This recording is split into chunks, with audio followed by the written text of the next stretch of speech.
Geyser চালিয়ে দিয়েছি আমি। হালকা জল গরম নেব। এমনি তো সিদ্ধার্থ ঠান্ডা লাগে বেশি, তো উষ্ণ গরম জল দিয়ে মাথায় শ্যাম্পু দিয়ে চুলটা ভালো করে আগে করে নিলাম। তো এবার আমি টাক করে দেবো। ছেলের তো টাক করার কোনো ইচ্ছাই নেই, আর আমারও ইচ্ছা না থাকলেও করে দিচ্ছি টাক, কেননা ওর মাথায় খুব খুশকি হয়েছে। আপনারা তো দেখতেই পান, মানে খুব মাথা চুলকায় ও, আর সেই জন্য ভাবলাম যে একবার অন্তত টাক করে দিই। টাক করলে তো 2-4 দিন পরেই তো চুল আবার ঠিক হয়ে যায় আস্তে আস্তে। তো এই যে সিদ্ধার্থ কিন্তু খুব মন খারাপ করে আছে, মানে এমন এমন কথা বলছে, তো সত্যি আমার খুব খারাপই লাগছিল টাক করার সময়। যে বলছে যে মা তো আমার কথা শুনবে না, আমরা হাঁটতে পারি না, আমাদের কথা কেউ শুনবে না, মায়ের কথাই শুনতে হবে, মা যা বলবে সেটাই আমাকে করতে হবে। তো সত্যি খুব খারাপ লাগছিল শুনতে। তো কি করব, এই যে খুশকি হয়েছে, আমি তো ওর ভালোর জন্যই করে দিচ্ছি, কিন্তু ও তো বুঝতে পারছে না। ও বসে বসে বলছে সবাই আমার চুলের প্রশংসা করে কত। তা আমি বলছি তাই? বলছে হ্যাঁ, সবাই আমার চুলের প্রশংসা করে, যে সিদ্ধার্থর কত মাথায় চুল, কি সুন্দর লাগে তোকে। তো এরকম করে বলছে, খারাপ লাগছিল। তো দেখা যাক। বলি যে টাক করে আর দেব না, কিন্তু যখন মাথায় খুশকি হয়, এত চুলকায়ও, তখন মনে হয় যে একবার একটু টাক করে দিলেও তো কিছুদিন একটু কমবে। তো এই কারণেই দিই আমি টাক করিয়ে। তো সেই অনেক দিন আগে একবার দিয়েছিলাম, মনে হয় 1 বছর হয়ে গেছে। তো আজকে আবার দিলাম টাক করিয়ে। তো ভাবি যে আর করাবো না, আবার যে কেন করাই আমি টাক নিজেও বুঝি না। কিন্তু ওর এই কথাগুলো শুনে খুবই খারাপ লাগছিল। তো চেষ্টা করব যে আর টাক না করানোর, সেলুন থেকেই চুল দরকার হয় একদম ছোট ছোট করে কেটে নিয়ে আসবো, তবুও ভালো। তো হয়তো বলছি, আবার কোনো দিন টাক করালাম, মানে কি বলবো। তো যাই হোক, করিয়ে দিলাম তো টাক, দেখা যাক। তো 2 দিন পরেই ও ঠিক হয়ে যাবে, যেই চুল উঠবে তখন ও খুশি হবে। আর এই যে সিদ্ধার্থ বসে আছে, স্নান সব কমপ্লিট, এসছে আমার কাছে একটু গল্প করতে, আমার সোনা বাবাটা। তো ওকে আমি আবার একটু টাকলু টাকলু করে খ্যাপাচ্ছি। এই যে, আর এই যে সিদ্ধার্থ এখনও কিন্তু মনে দুঃখ করছে। তো আমি আবারও বলবো এই কথাই যে টাক আর করাবো না, কিন্তু জানি না আবার কি করব। তো এই যে আমি আজকে করেছিলাম যে আলুর তরকারি, এটা হচ্ছে আমার রাতেরকার ভিডিও, আলুর তরকারি আর ভাতটা। তো দুপুরের খাওয়াটা আজকে আর দেখাইনি আমি, এটা হচ্ছে রাত্রেবেলায়।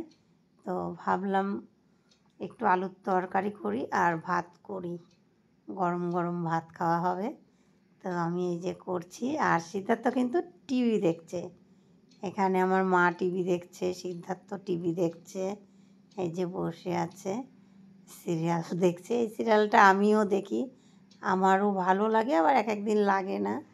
তো আমিও দেখছিলাম, তো ভাবলাম না, সিরিয়ালটা দেখলে হবে না, রান্না করতে হবে। তো ভেবেছিলাম এই যে গ্যাসের এখন জোরটাও হয়েছে অনেক জোর, কেননা কিছুদিন আগে গ্যাসটা সারানো হয়েছে। তো মানে গ্যাসের এমন অবস্থা হয়েছিল, মানে জোরই ছিল না। তো এই যে ডিম দিতে ভুলে গেছি।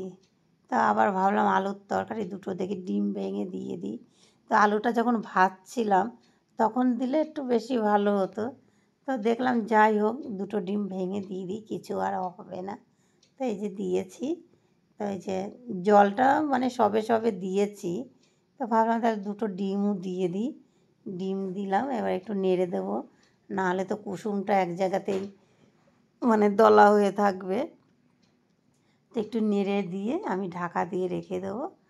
সিদ্ধার্থ টিভি দেখছে, আমিও একটু দেখবো। এই যে ছোটো ছেলে প্রাইভেট পড়ে এসে আবার নিয়ে এসেছে এক লাটাই, হ্যাঁ, দিদাকে এক হাতে লাটাই ধরিয়ে দিয়েছে। দিদাকে বলেছে তুমি এট্টে কুশে ধরে থাকবে, আর এই যে ও গুটাচ্ছে সুতো। আর সিদ্ধার্থ তো টিভি দেখছে, আমিও একটু দেখছি টিভি। আর যে সিরিয়াল হচ্ছে জি বাংলা, জি বাংলাটাই বেশি দেখা হয় আমাদের। মানে যে সিরিয়ালটা ভালো লাগে সেটাই তখন একটু দেখা হয়। আর টিভি দেখার নেশা অত নেই। সিদ্ধার্থ থাকে বসে, কি করবে, সিদ্ধার্থ দেখে।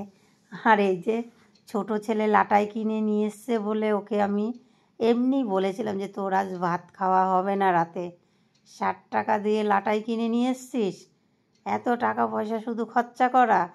তো ও এসেছিলো আবার ভাত বাড়তে। তো আমি আবার ইয়ার্কি মেরে বলেছি তোর না আজ রাতে খাওয়া বারণ। তাই মানে আদিত্য কান্নাকাটি করছিল। তো এই যে আমি ছোট ছেলের জন্য দিয়েছি। ছেলে বলেছে আলু আলাদা দাও আর ঝোল দাও ভাতে। তাই ঠিক আছে। আর এই যে সিদ্ধার্থর ভাতও বেড়ে দিয়েছি থালায়। আজকে থালায় ভাত বেড়েছি, মানে একটু ঠান্ডা করে তারপরে ওর বাটিতে দেবো। দেখতেই পাচ্ছ ধুমো উঠছে।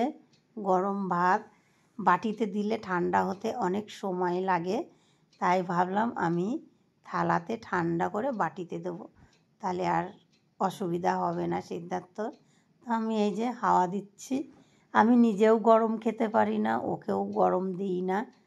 তো এই যে মাখানো হয়ে গেছে, আর লঙ্কাগুলো বেছে রেখেছি আমি।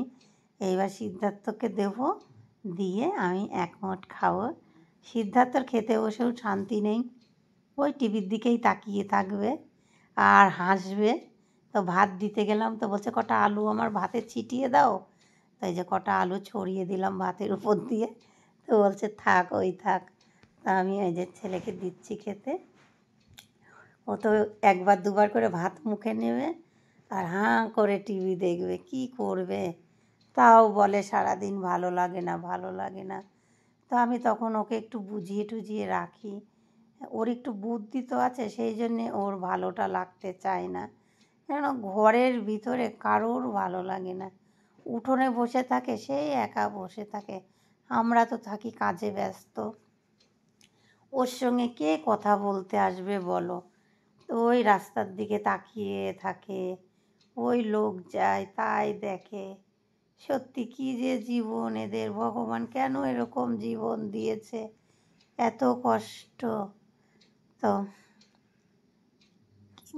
কিছু কী বলবো, এই কষ্টই মেনে নিতে হবে।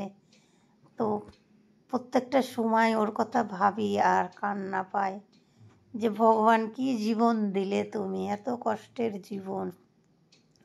এক জায়গায় বসে থাকা, আমাদেরও কাজ থাকে, আমরাও সবসময় পারি না কোথাও নিয়ে যেতে। হ্যাঁ, কোথাও নিয়ে গেলে সেই তো চেয়ারে বসে থাকবে। আজকের ভিডিও এই পর্যন্ত।